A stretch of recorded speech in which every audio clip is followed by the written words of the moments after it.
Draft is on Friday. They still have the 4th pick. As of now, hold on, Paul. Let me refresh Twitter. Just make sure they still have the 4th pick. Yeah, I think we're good. I think we're good to go. Good morning. Thanks for coming on. Yeah, no problem. How are you? Good. There's a lot of, it's rumor season, right? So you're seeing, they're at least talking about the pick. And, I mean, we didn't need to see a report about that. Jarmo Kekäläinen talked about that yesterday, among a lot of other things, that they're certainly going to be willing to talk about that pick, but also aren't afraid to make it. So, I don't know. We'll see. Do you have a feeling right now, one way or the other, whether they want to trade that pick? Well, as of 1 o'clock yesterday or a little bit after, he said, right now, all we're doing is listening about the pick. He goes, we're not in any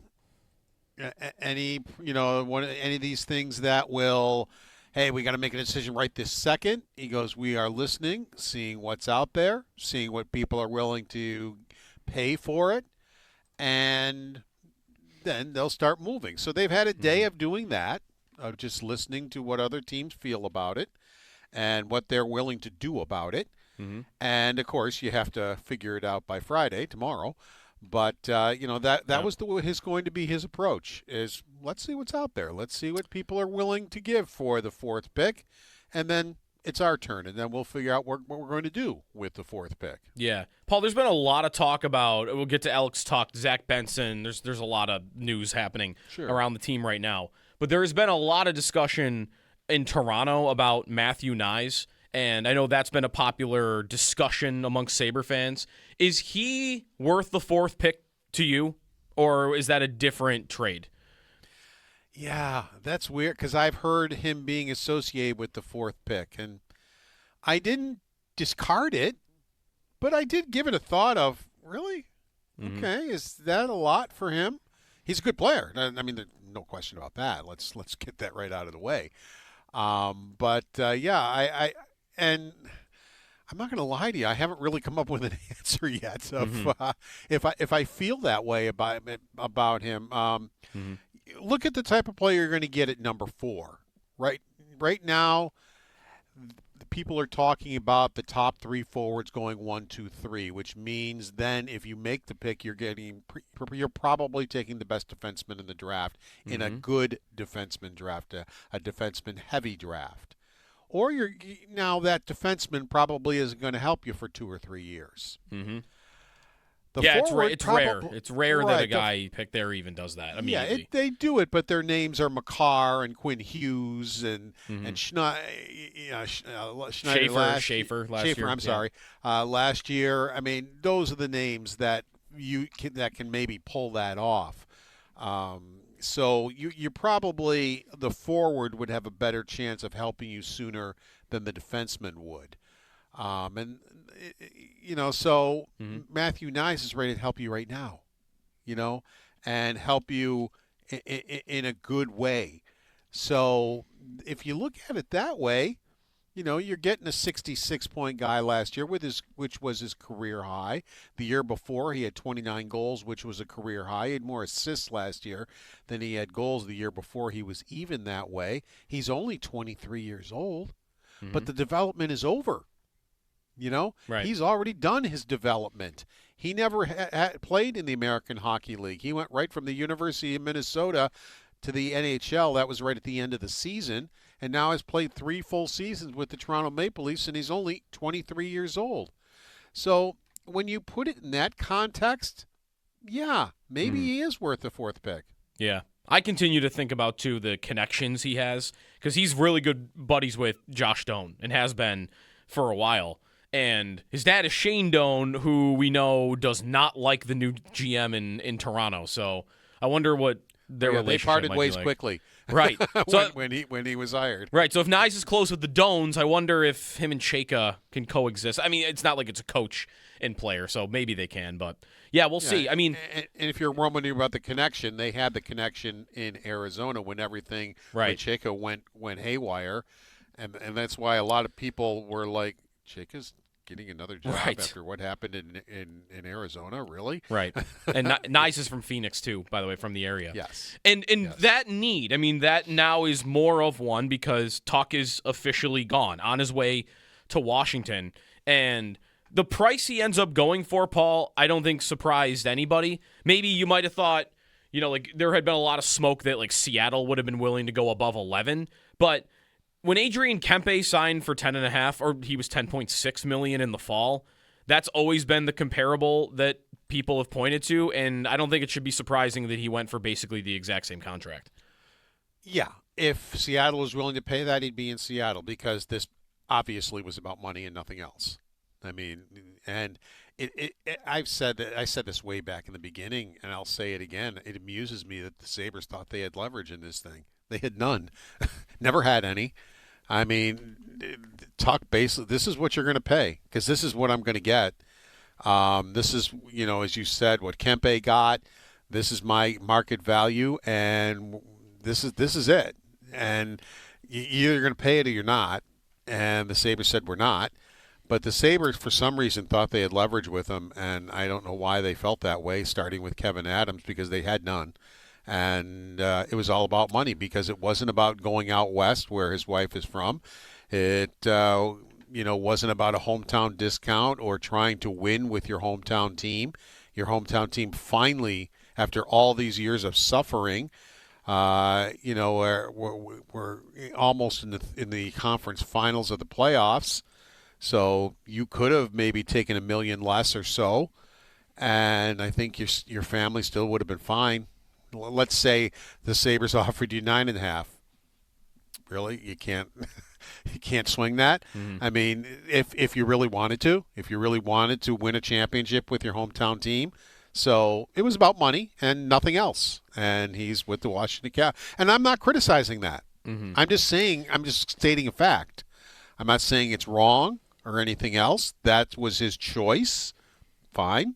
And everybody has to move on. Yeah, he does go to a team that should be pretty good right away. I mean, they were not a playoff team last year, but they also added Kyrou, and it wasn't like a bottom feeder team he went to. It also was not a Stanley Cup contender that he went to because I don't think that's also Washington.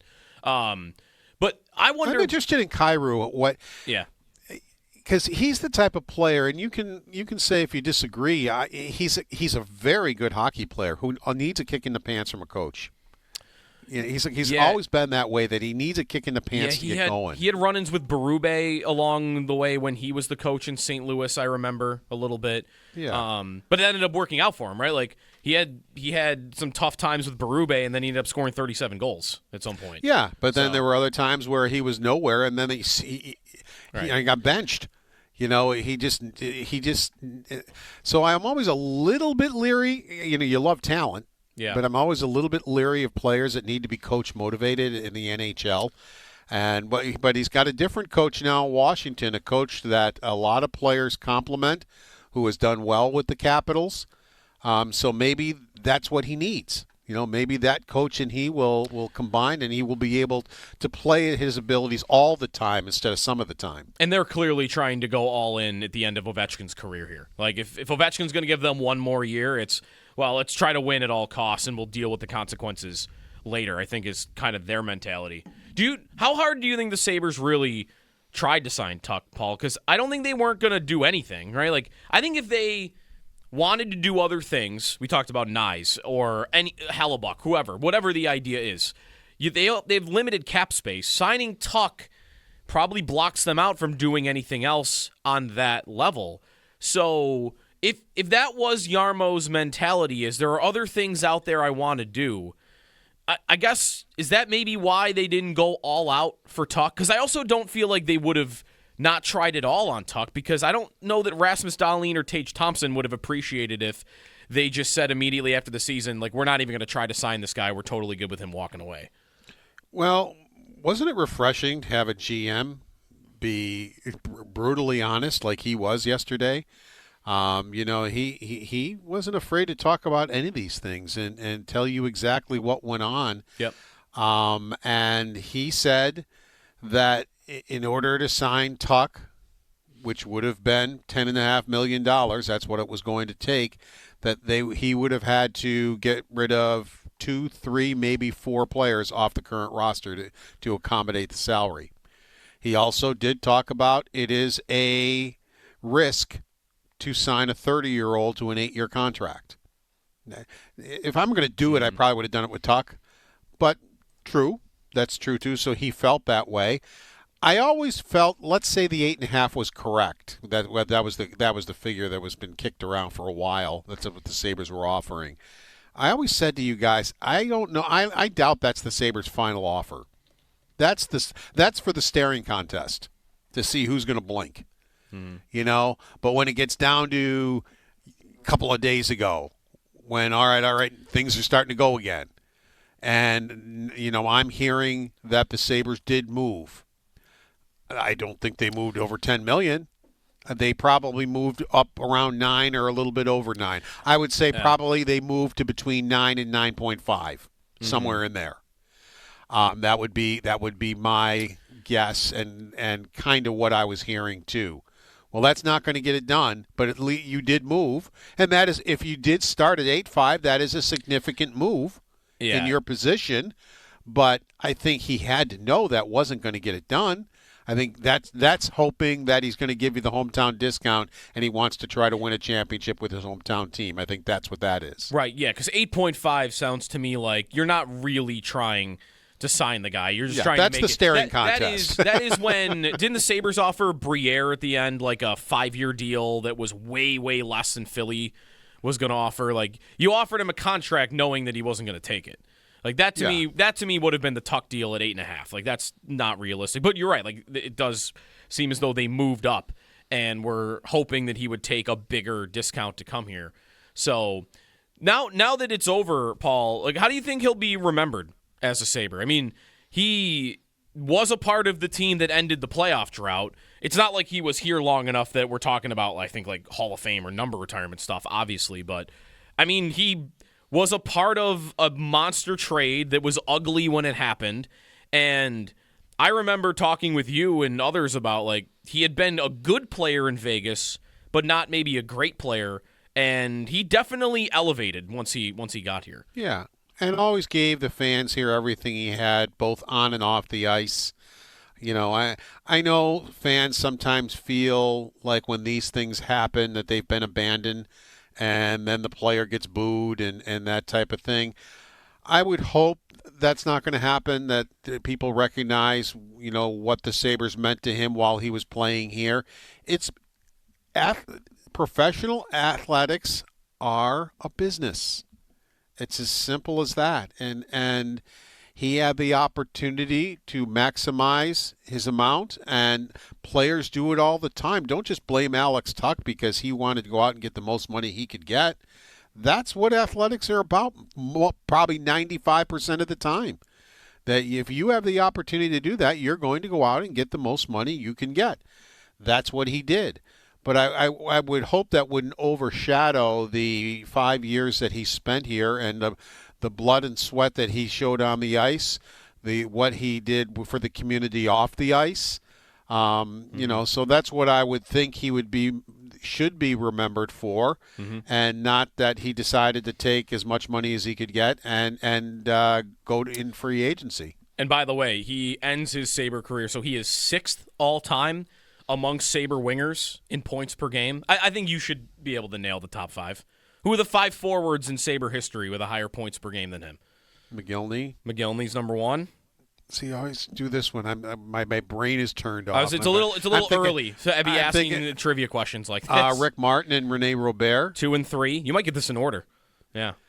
And so I have one more. 2 more wingers. Yeah. 2 more wingers. Who am I forgetting? Thomas Vanek? Nope, just below. One's name is in the rafters. Oh, Danny Gare? Danny Gare is 4th. And then... I forget Danny Gare. I was the one who was pounding the table to get his number in the rafters. Yeah, he's 4th. Like I do with Mike Ramsey. Right. And then I'll give you the last one. Andrew Chuck is 5th. Oh, yeah. That's your top 5. Five legends. Yeah, Vanek, like, right there, not far behind. So, yeah, the numbers were very good also while he was here. The other news from yesterday, Paul Hamilton on the Western Hotline. Benson, Paul, the 7-year deal comes in at $7.5 million per is not far off, I think, what anybody thought it was going to be. And I think this is the most unanimously loved signing that you could have, because I don't think any Sabre fan that you can find doesn't love Zack Benson as a player. Well, yeah, and it's intangibles that we're talking about, which is where his value lies. But I still think offensively there's going to be more here. I mean, this past year, his third season in the NHL at age 21, he set career high for goals, assists, and points.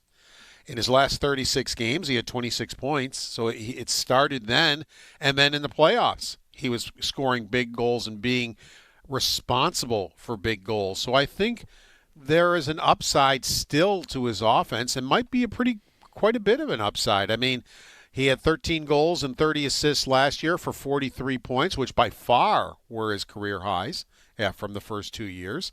And I would expect him, again, to set career highs just from what I saw, as I mentioned, in the last 36 games in the playoffs from him from an offensive standpoint. We've talked about how, he would take dumb penalties with all the shenanigans that he did. And Lindy Ruff sat him down and says, look, I don't mind the shenanigans, but you got to understand where the line is, and you got to stop putting us shorthanded, because goals were being scored because of it. And he did. Last year, most of the time, he was the one drawing the penalties. And the other team were taking penalties because they were so angry with him. And he was giving the Sabres power play. And he can play special teams, and with Tuch on, he probably will play more special teams, whether it's penalty killing or on the power play. So there's a lot of value there that you just don't look and say, well, he only scored 13 goals. Yeah, but there's a lot more. I think there's a lot more there, but there's a lot more to his game than just 13 goals. Yep. And now after that signing, it's $13.7 million in cap space, Paul, and we'll see if they do anything else that's big. The remaining players to sign, Malenstein, Peyton Krebs, would you assume at this point that both of those players are just back on new deals?